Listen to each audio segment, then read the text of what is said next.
Em primeiro lugar, não podemos caracterizar essas conversas apenas como opiniões pessoais, espontaneidade de WhatsApp ou emoções momentâneas que, como a Jandira disse, demoraram mais de um mês. Vamos lá. Um coronel, subchefe do Estado-Maior, representante do Exército, portanto, há um nível de institucionalidade neste diálogo. E com quem o coronel está conversando? Com Mauro Cid, ex-ajudante de ordens do presidente da República, Jair Bolsonaro. Então, essas conversas podem ser qualquer coisa, menos comoção pessoal, situacional, espontaneidade de WhatsApp. A institucionalidade.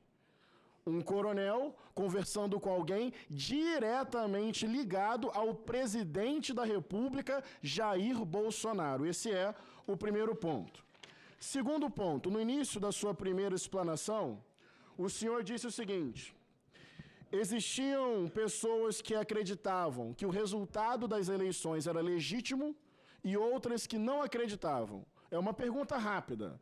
O senhor era de qual grupo? Que considerava o resultado eleitoral legítimo ou ilegítimo? É objetiva a pergunta. Sua opinião? Sim ou não? Como cidadão, sim.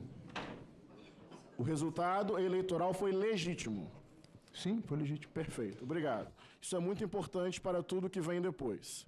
Nessa conversa, que não pode ser tratada apenas como comoção pessoal, o senhor fala: convence ele a fazer, ele não pode recuar agora, ele não tem o que perder, ele vai ser preso. Concordo com a tese que foi colocada aqui. Vamos lá. Se há uma ideia de recuo, ninguém recua se não avançou. Então, há uma ideia de avanço numa tentativa de desrespeitar o resultado eleitoral que está ligada diretamente a quem? Ao presidente Jair Bolsonaro. Mas vamos lá, peço atenção de todos agora. Mauro Cid, diretamente ligado a Bolsonaro, respondeu o seguinte: vejam se foi isso que ele respondeu. Não, coronel Lawande, essa hipótese não faz o menor sentido. O presidente Bolsonaro jamais vai tentar algo contra o resultado das eleições. Não, Lawande, não me mande mais essas mensagens. Como todos sabem, Bolsonaro respeita o resultado eleitoral e Lula vai assumir. Não seria a lógica do ajudante direto de Bolsonaro rejeitar de imediato? Isso não faz o menor sentido. Bolsonaro nem cogita tal possibilidade. Mas não, a resposta de Mauro Cid é: mas o presidente não pode dar uma ordem se ele não confia no alto comando. Então o presidente cogita o golpe, então o presidente quer o golpe, então o presidente está organizando o golpe e ele não está vendo efetividade. Que o seu depoimento te responsabiliza, lamentavelmente sim. Mas hoje, na minha opinião, estamos chegando mais perto de um grande arquiteto interessado, conivente e cúmplice, ex-presidente derrotado, Jair Messias Bolsonaro. Gente, uma pessoa próxima ao presidente não rejeitou tal hipótese. Aliás, depois ele vai dizer: passo a passo, tem coisa acontecendo, estamos na luta, General Heleno esteve aqui. Em nenhum momento Mauro Cid rejeitou a tese dizendo: olha que absurdo, Bolsonaro jamais cogitaria desrespeitar o resultado eleitoral. Eu estou vendo aqui indícios evidentes de consciência, ciência, participação e responsabilidade de Bolsonaro.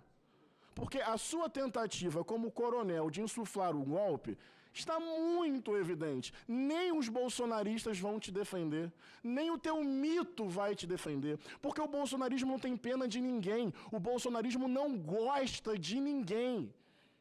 Infelizmente, que Vossa Senhoria tenha todo o direito de se defender dentro de um regime democrático e até mesmo de se arrepender. Mas bolsonarismo não tem compaixão nem solidariedade entre si. Esse é um ponto fundamental.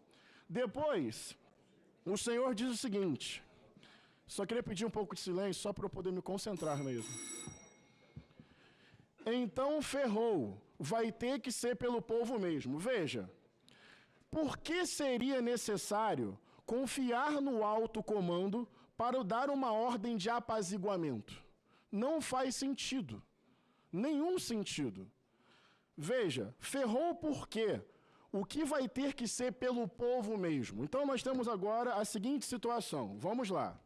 Opção A, o povo está causando caos, o Brasil precisa ser apaziguado.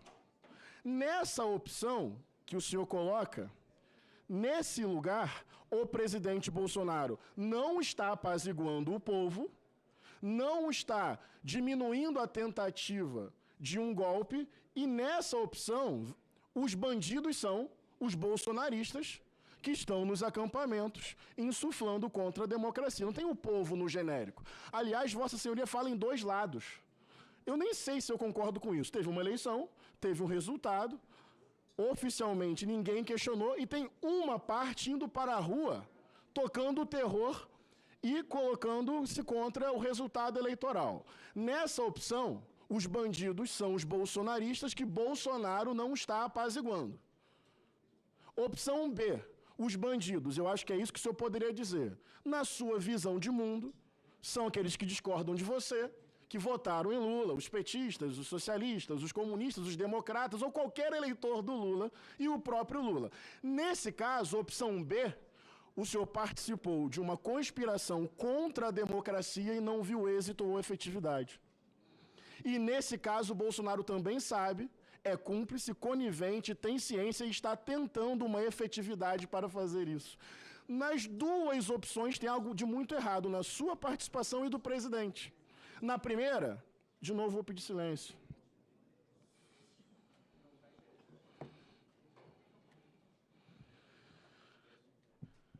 Essa campainha aqui, hein? Um minuto, por favor, se for razoável. É como se fosse acender a luz. Meu tempo continua contando todo esse tempo. Não são suposições.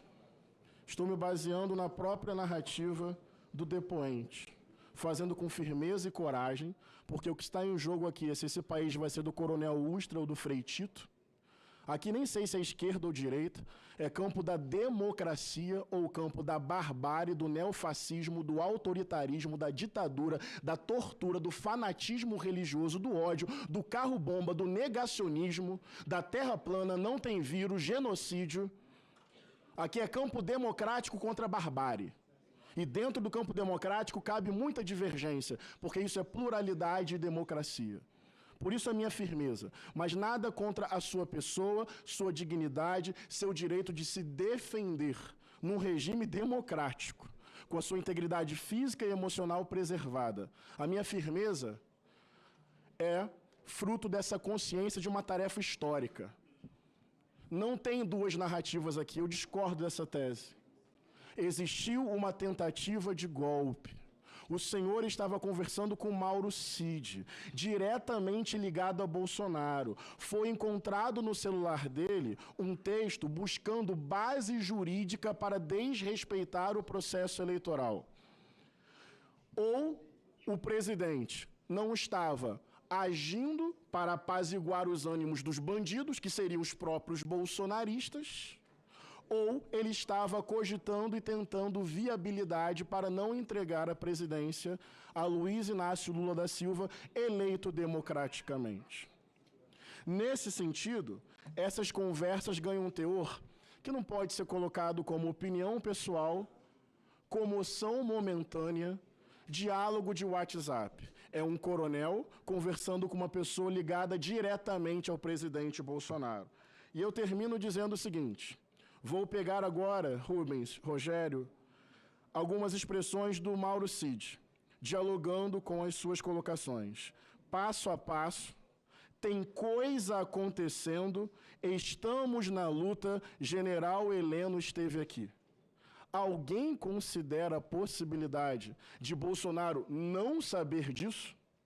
Eu realmente não acho Bolsonaro uma pessoa inteligente, de verdade. mas não tanto a esse ponto. Pode não ser inteligente, mas não é amador. A sua falta de inteligência contribui para um mundo muito odioso e violento. Eu duvido que Mauro Cid tenha todas essas falas sem o Bolsonaro ter consciência. Aquele que não admitiu o resultado, aquele que entrou com uma ação no TSE para dizer que o resultado foi fraudado, aquele que viajou para os Estados Unidos. Ou seja, estamos chegando com consistência, com materialidade, com depoimentos. É Anderson Torres, é Silvinei Vasquez, é coronel do Exército, é o ajudante de ordens. Estamos chegando ao presidente Bolsonaro. E não é ameaça, não é revanchismo. Porque se a gente não contar essa história e anistiar Bolsonaro, a gente abre espaço para que isso aconteça muito mais vezes na história.